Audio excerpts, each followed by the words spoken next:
ছোট্টবেলার কথাগুলো গিয়েছো তুমি ভুলে, এখন তুমি বড় হয়েছো, পড়বে কি তোমার মনে? যখন তুমি কান্না করতে ছুটে আসতো তোমার মা, বুকে তুলে নিয়ে আদর করতো, খাবার দিত তোমার মুখে। তোমার কান্না থামলে পরে যেত মা আবার কাজে। কাজ শেষে খেতে বসতো মা তোমায় কোলে নিয়ে, সেই কোলে দিতে তুমি পায়খানা করে।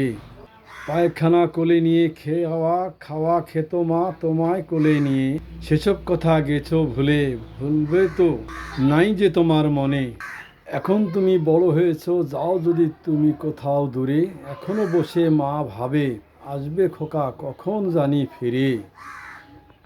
দরজায় এসে ডাক দিবে মা বলে করে যদি, দরজা খুলতে হবে না দেরি, দেখবে আছে মা বসে তোমার আশায় বসি। বাড়ির সবাই ঘুমায়, মা তো ঘুমায় না, সন্তান না আসা পর্যন্ত মায়ের ঘুম যে আসে না।